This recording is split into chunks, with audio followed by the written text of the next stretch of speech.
All right, welcome to another episode of Warrior versus Zombie. And as always, I have an incredible warrior guest for you here that I'll introduce in just a second. But first, let me explain to you, if you don't know already, why you're here. First, success is a journey, it's not a destination. As warriors, we all have a history of ups and downs, wins and losses that are all part of making us who we are up to this point and provide a foundation for our path forward. We all battle our inner zombie as well as those zombies in our world. And in each episode, I interview warriors who are aspiring leaders from all walks of life: entrepreneurs, artists, health practitioners, business owners, literally any inspired leader that has a story to tell. These warriors have a cause, they have unique value and a vision that goes generations into the future. And today's guest is no exception. Audrey McGuinness is an amazing warrior. She's a mother, a counselor, a psychotherapist, and development coach. And her 35-year warrior journey began with an 11-year stint in investment banking. This is an interesting transition that I see, by the way, in the United States and Australia while raising her two children. Then her focus shifted to psychotherapy, counseling, and coaching over the last 24 years. Today, as a highly skilled and empathetic counselor, psychotherapist, and development coach, she is certified by the Australian Counseling Association. And Audrey excels at helping individuals and teams navigate their professional and personal situations. And she helps them by designing a personalized pathway to their desired destinations, what I call their vision. Her passion lies in supporting personal growth and helping people to become, I love this, better humans. Audrey brings a holistic and client centric approach to her work, and her extensive experience both in a clinical and a corporate environments make her a valuable resource for those seeking self awareness, improved communication, and enhanced personal and professional relationships. Audrey McGuinness, welcome to Warrior versus Zombie. How are things over there in Sydney, Australia, down under, as we say, and actually in the future? I always love this when I'm talking to folks like Alan Stevens and you and others that are now part of this Be Connected community. When I say, well, is tomorrow going to happen? I love that. So anyway, so how are you doing today? Hi, David. Good morning from Sydney. I know it's evening your time. Yes, tomorrow will come. It's here, and I'm sure it will be there soon. Um, it's a sunny, sunny day here, and it's near the end of winter, but it's a gorgeous day here in Sydney. Just up front, I'll just apologize. I'm fighting a bit of a cold, so if I have to mute myself and cough, I'm here, but I just gotta go offline for 1 second. Thank you so much for having me. You are an inspiring warrior yourself, and I've been very impressed, with the interviews that I've seen and the few times I've had a chance to talk to you. So thank you so much. Well, I appreciate you being willing to serve, to share your story and your vision. That's what our audience is always looking for. And yeah, as we've connected before, and yes, I'm already become an Audrey McGuinness fan club member. So I think wasn't that a link that you gave me to sign up for or something like that. No, Yeah, I'm excited that you're here. thank you. Me too. Thanks, David.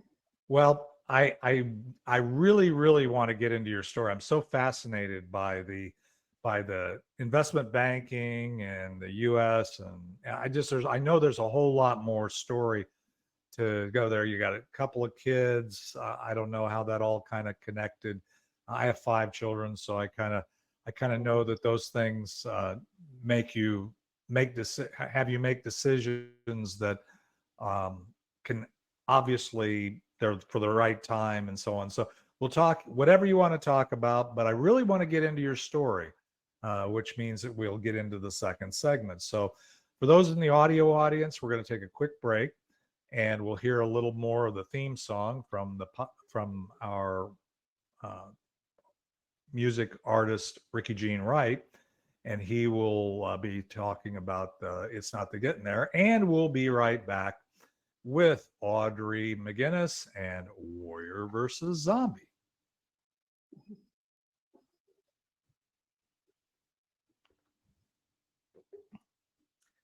All right, Audrey, as I said before the break, you get to pick where you start. I've got so much journey. I'm old, so I got so much journey behind me. Sometimes says, how did you get from where you are to here?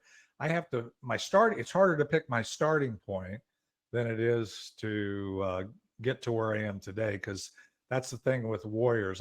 By the way, I do appreciate you, even with a cold, be willing to power through. To me, that's a big warrior trait, right? Warriors move forward. There are things that jump in the way, but we overcome those and we keep moving forward. So tell me your story. How did you get from where you started to where you are today? So as you just said, I think I was wondering where to start today. And I will be very brief about childhood because it's so relevant to why I am where I am today. Sure. Which I've only had the maturity and time to reflect on that recently and go, oh my gosh, this is where I'm supposed to be. I'm doing exactly what I was meant to do, and I'm so grateful. So my father was a diplomat for the United States government from the time that I was born. So from the time I was born, we literally lived overseas in different countries. And moved every 2 years. So new school, new language, new culture, new friends. And that was until I was about 14 years of age and moved back to the US for a time and did university in the US. But really it was that foundation piece from birth till about 14 years old that set the ground for who I am becoming as a human being. I didn't know it at the time, but obviously had to develop the skills of adaptation, getting along with people, learning new languages, learning to be very quickly a part of the society that I found myself in, or the culture. So to me, growing up, people were just people. Humans were humans, no matter where they lived, what language they spoke, what food they ate, how they lived their lives. So I think that's something that was ingrained, it was ingrained early and unconsciously, of course, to me until much later when I reflected. So this whole business of the end, or the part of the journey I'm on now, of helping people to become better humans is based on that experience, because we are all humans. And one of my passions, jumping ahead, is just really eradicating this whole idea of racism, because we're all part of the human race, and nothing irritates me more, when people start talking about races. What race are you? So that's just a part of the passion that drives me. Ended up in Sydney when my father moved to Melbourne. I visited Melbourne in Australia, which is a different city, and traveled and decided that I wanted to stay in Australia. So I applied for a job in investment banking, because that's what I was doing when I left university, and ended up here in Sydney. So I've been here ever since for 35 odd years, and enjoyed my investment banking career. I sort of happened into it, I suppose. It wasn't a planned part of my university degree, but that's where I ended up. Loved the people I met, did a lot of international banking work, both from the US and from Australia. When I had my first child, I realized very quickly that motherhood, or the sort of mother I wanted to be, and investment banking didn't go together so well. So I thought, okay, I've got to make a choice here. And I chose being a mother. And I also realized that I was kind of bored with investment banking. It's like anything in life. If you do it long enough, it gets to be rote. Even though the people are different and the transaction might be different, the process is pretty much the same. So I didn't feel like I had to stick with that field, and decided to look at what else I could do. And that's when I came upon coaching and psychotherapy. And immediately my heart went, yes, that's it. I didn't even have to think about it. That was just it. So I retrained, and while I had my 2 kids while they were quite young. And ever since then, I've been practicing in the field of counseling, psychotherapy, and coaching, mostly in the executive coaching arena. So I've kept those corporate connections, which have served well. And I enjoy both. I feel a little bit schizophrenic sometimes because it's sort of like, am I a psychotherapist and a counselor? Am I a coach? And I'm both. So I'm still working very hard on how do I, bring this to my branding without making people confused. So that's sort of a sticking point for me professionally, I suppose. But to me, it all fits together. I don't feel that they're incompatible at all. And that kind of brings us to today. There's more about where I am, but is there anything around Well, that let you me want to let me ask you this. This is always the thing that the listeners on the podcast look for. And one of the things I admire and I understand about warriors like yourself is that we tend not to focus on things that challenges, as we call them, zombies that we've overcome. We're all we all are infected, as the introduction says, by the zombie virus. In terms of that, we're all products of our own survival, our own past, the things that are in our mind, the things that happen in our world. Uh, Along that journey of going, I heard one, when you said, okay, I realize now that I'm a mother, that moving forward on my journey as an investment banker was not something that really jived with where you were going. So as a warrior, you said, okay, we got to step away from that and do something else. That's a warrior decision. But the zombie of, having things like motherhood and an existing job to overcome, that's clearly overcoming a zombie. But what else? What else along? I mean, again, we've got a lot of story. There's things that we just kind of look past. We want to focus on what we're doing today, right? And where we're going. And that's a beautiful thing. We'll talk about that in the next segment. So anything in there in that story, I don't know your story that well of getting through, anything that you had to overcome in that process? Sure, sure. Many, many things, Mm-hmm. as is the case for most of us humans over the age of 10. Mm-hmm. So I think early on it was very much overcoming the fear and the angst of being plopped into a new country, new language, new school, new people. Mm-hmm. Um, and for me, that became a process of really getting adaptable and doing it very quickly. I didn't know that as a conscious process at that time, but definitely, even as children, we are so adaptable, and we learn from our environment and we adjust and adapt to it. So that was sort of an unconscious process of Sure. dealing with the challenges at that point in life. I think in terms of the choice then between banking and being the kind of mother I wanted to be, gosh, it was hard leaving that big money career behind. Mm-hmm. Really, that was a tough decision. And what I found when I left was I had undiscovered parts of me that felt that I wasn't of value unless I was earning money. So it was a very interesting reveal for me. Which went to the core of my self-esteem, as it does for many of us. We suddenly realize, well, what am I? Who am I without that? With that persona, without that money. So that was a very big challenge for me, and it impacted on my capacity as a mother. And I recognized that very quickly, and I knew I needed help. So I reached out for help around that, both psychologically as well as physically as a mother, and Mm-hmm. making sure those babies were getting what they needed. And I think it's a huge one for any of us because it's a change of identity. It literally is. And I think for fathers, this can happen. It certainly happens for a lot of mothers that I know who have had other careers and done other things with their lives. So I think that was the first really major hurdle that I was aware of psychologically that I had to work with. And it would have been easy to go into the depression part and just fold up and see, let someone else come in and take over. That's not my nature, and that's not what happened, thankfully. Yeah. So that was probably one of the biggest, hurdles looking back, biggest challenges that I had to overcome. and another one would have been just, very shortly, well, not very shortly, but some years after that, I became a single parent.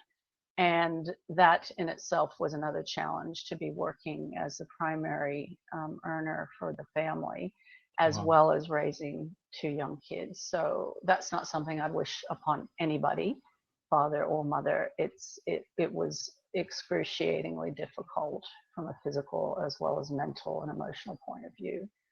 And again, forced me to do something that I have never been comfortable with, which is reaching out and asking for a lot of help. And that was one of my main lessons from that journey, that part of my journey. And those challenges continue. They've not stopped. They don't, for us as we grow and change. Sometimes I just think, gosh, when are these challenges going to stop? Why is life not easy now? What's happened? It's supposed to be easy. So again, that social conditioning, is very strong that we grow up with. And from my experience being American but not living in the US, it was sort of like, get a good education, that'll almost guarantee a good job, and then you'll be happy and live happily ever after. And we all know it's not that way. But there's something deep inside of our brain, that zombie part of us, that just wants things to be easy, wants things to be, not have to feel the pain and challenge and suffering of life that it brings. Yeah, that's brilliant. And frankly, you really shared quite a few things there, at least what I heard. First of all, that the grounding of doing, a lot of warriors that I've interviewed and met with, even not on this podcast, struggle with that whole disconnect between what really inspires them, what they're really here on the planet to do, right? And then, but they, through course of events, through their story, they get into something and they're good at it, right? They have some unique value, they have skills, they can do those things. And that starts to become their identity. Guys are really bad. I mean, I know as moms, and it's not a sex thing. It's just, we all, find things that become our identity. And just that zombie of having an identity that really isn't your true identity. It's the one that maybe is superimposed on you, right? By conditions or by the circumstance, by the people around you. That was a hard thing for me. I retired, I got to tell you, 19 years ago with 4 of my 5 kids still at home. And my identity, I was at the top of my game doing what I was doing, and my identity was all tied up in that. But I knew in my heart that I was going to get to the end of the road if I didn't do something different and have regrets. And that's a sad thing, but it's a hard thing. You already said it. It's a hard thing to say, yes, but yes, I'm going to take this other path. Because then, I got to tell you, it's not easy. Even when you think you have total peace with it, it doesn't make that. So that's, and then when, I honestly can't imagine a single mom trying to provide and do all of the things that moms do. I mean, I don't know how that's even possible, but I know you did it. You are doing it. And the other thing you said, which is also something that I had to learn, was it never ends. You think, okay, when they grow up and they get off the payroll and you got them through college and you get them married and you do this, then you can kind of chill. And the reality of it is, it doesn't work like that. There's just different problems, sometimes at a higher level, a bigger level. Then you got grandkids. My wife is just arriving in Canton, Ohio to hopefully pick up my 7th grandchild, who we're adopting. My daughter and her spouse are adopting, or her wife are adopting in Canton as their first, my 7th grandchild. So I am totally geeked about that, totally excited about that. But more challenges because, when the kids roll Yeah. off the payroll, the grandkids roll on the payroll. So, Hmm. so there's all kinds of challenges. Anyway, well, I totally get it. And really, thank you for sharing that, Audrey. Well, let's do this. Let's take another quick break because I want to get into, I'm really also very wanting to hear what you're doing today. I love the fact you're on the Be Connected platform so we can connect. We can begin this Yeah. journey of building a good, solid business, but business is social. Business is getting to know Hmm. people for who they are. So I love Yeah. that. So let's do this. Let's take a quick break. We'll hear a little more of our theme song. It's Not the Getting There by Ricky Jean Wright. And we'll be right back with Audrey McGuinness and Warrior versus Zombie.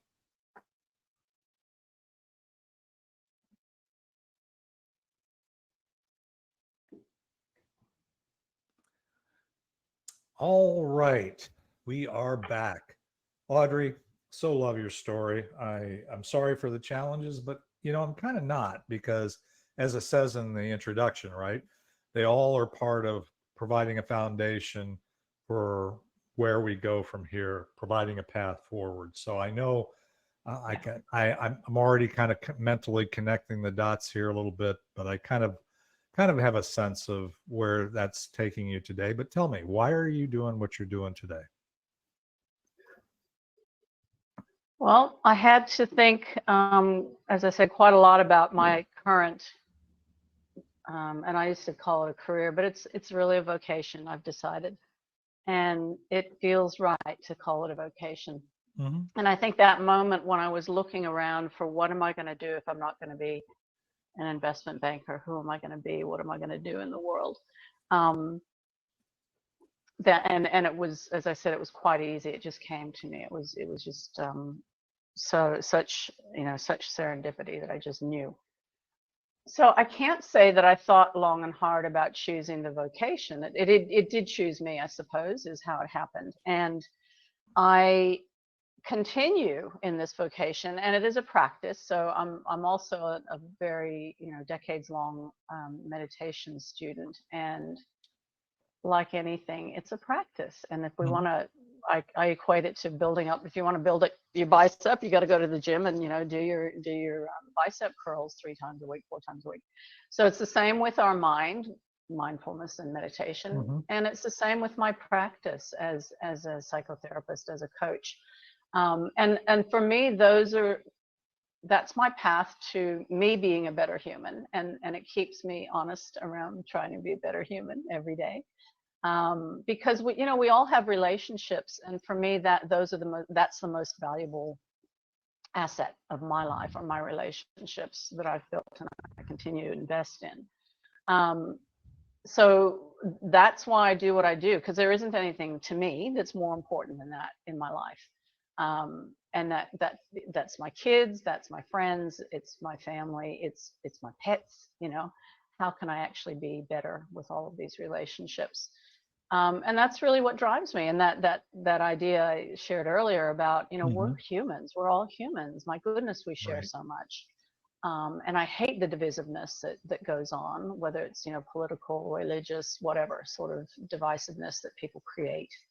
Um, so that's why I'm here. That's why I'm doing what I do, and it comes in a lot of different forms. So I've also done some teacher training in the Montessori system, and when I did that sort of as an offshoot, it was a dream. I went to Italy to study, which was fantastic with my kids. Um, but when I look back again and reflect, all of that, and even my investment banking career, because we were doing, surprisingly, you might think, some good in the world with Mm-hmm. Of what we were course. doing.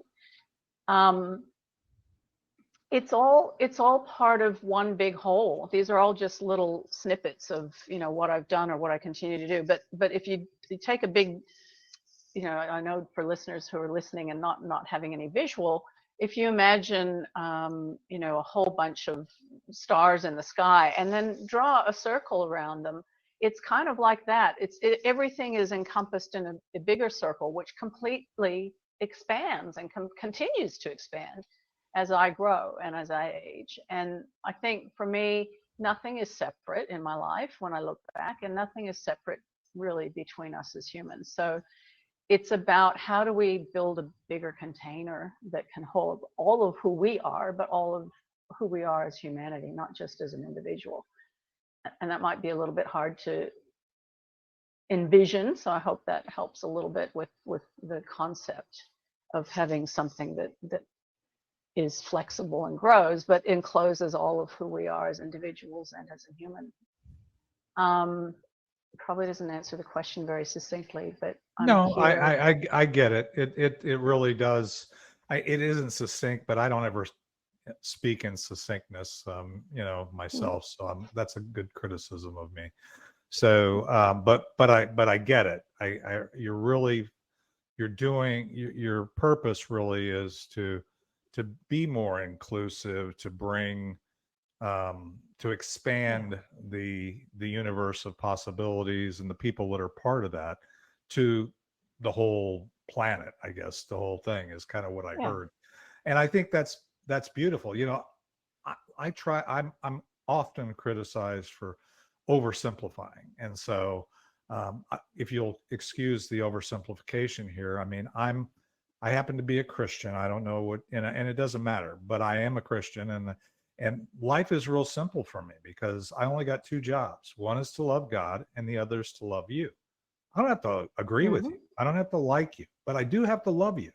And if you start with that foundation, regardless of what you label yourself, in my opinion, and I think we are very aligned here, by the way, is I only got two jobs.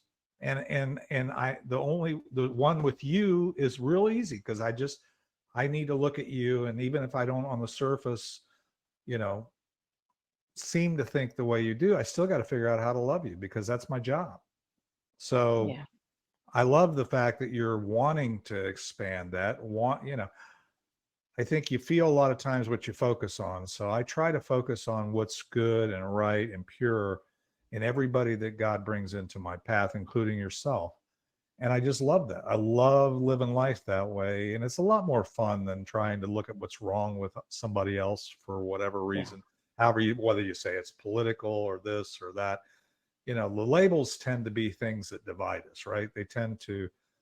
In my world anyway, they tend to say, okay, they're in that category, so they're in that box. I don't have to, no, we're all in this. I love the fact that you said humans, be good humans. We're all humans, so anyway, so I love it. So you have, I've already gotten to know you enough. I know you have a lot of unique value. We all do. There's all uniqueness in everybody. What would you say is your kind of unique value that when you're working with your clients, your kid, in the world that you're in, right? But everybody, I don't have to personally, and I don't believe in having kind of dividers between this aspect of my life, my family, my business, my family, my church, and no, I'm me. I am who I am. There's no divisions there. What kind of value, your unique value that you see yourself bringing as you work with clients, as work to be a better human? What does that look like? Yes. So I think for me, it's creating rapport well and easily with people. And I think that comes from my foundation of compassion. And that is also a practice. So we can use that word very easily. But there are times, as you say, that's challenged. You may not like a person or agree with their philosophies and approach to life, but to actually have love for another human being, have compassion for another human being, if they're in pain, especially, that does take intentionality. And it does take waking up every morning and saying, how do I want to show up as a human being today? How do I want to live my life today? And if we choose something very intentionally, whether it's compassion or love, I think that's the practice, and then to carry that out every day. So I have good endurance. That's another really strong point of value.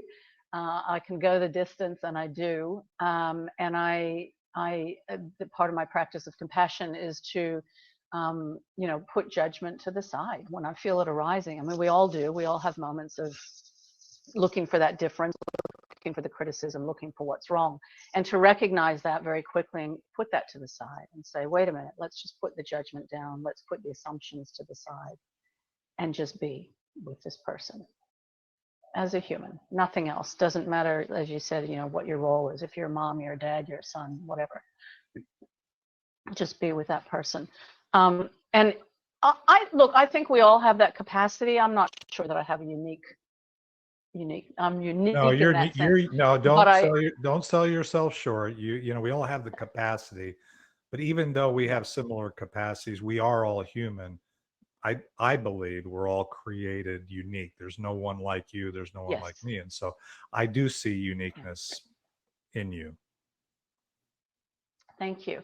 And for me, a lot of that is being very conscious and conscientious about it. I think that's the key for me, because as you say, we all have capacities, but choosing very conscientiously to focus on this, as you said also before, focus on things that we focus on are the things that actually manifest in our lives, and other people. So that's I think my intentionality around my compassion, I think, is one of the biggest points of value that I bring.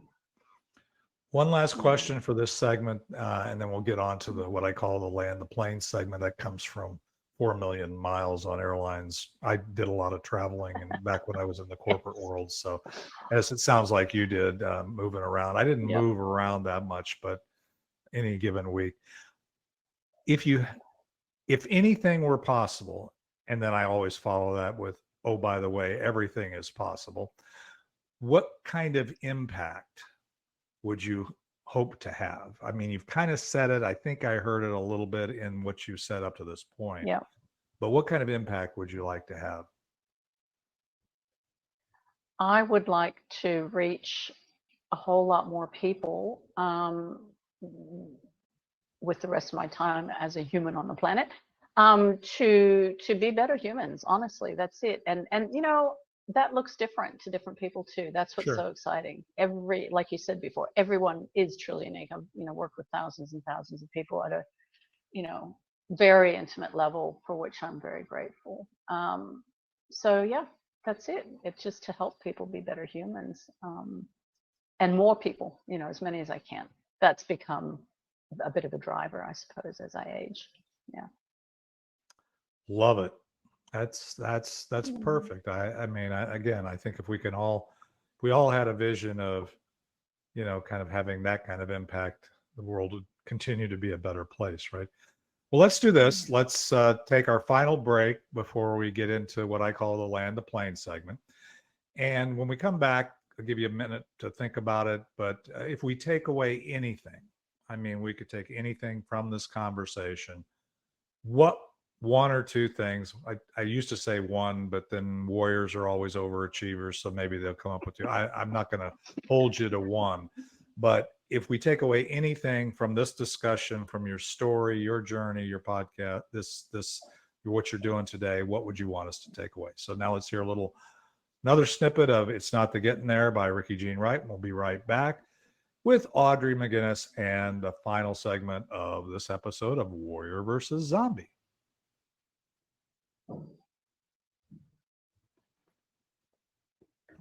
All right, Audrey, this has been a lot of fun. And thank you again for telling me the future's still here and getting up and joining me since it's my evening and your morning.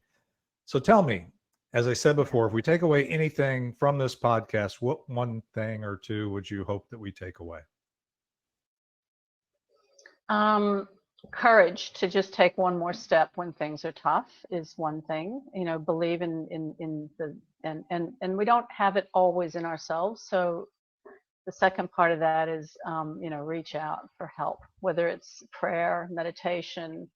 The universe really is a big place, bigger than we know. And I think to other human beings, goodness, because mostly we do want to help each other. We really do.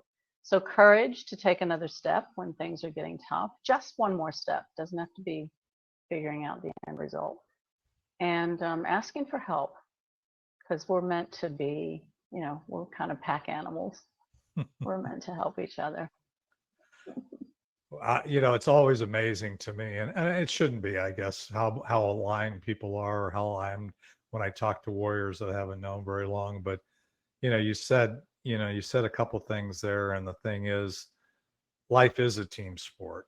It really is something that we need each other for.